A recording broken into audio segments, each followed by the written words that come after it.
som et eventyr i dag, kan være virkelighed i morgen. Her er et eventyr fra overmorgen. Der er ikke længere nationalstater. Der er kun menneskeheden og dens kolonier i det ydre rum. Mennesker bosætter sig på fjerne stjerner. Havbunden er udviklet som boligområde. Rumskibe krydser vores mælkevejsystem med uforståelige hastigheder. En af disse rumskibe er Orion.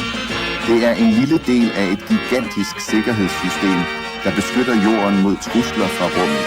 Følg Orion og hendes besætning på patruljetjeneste i uendelighedens kant.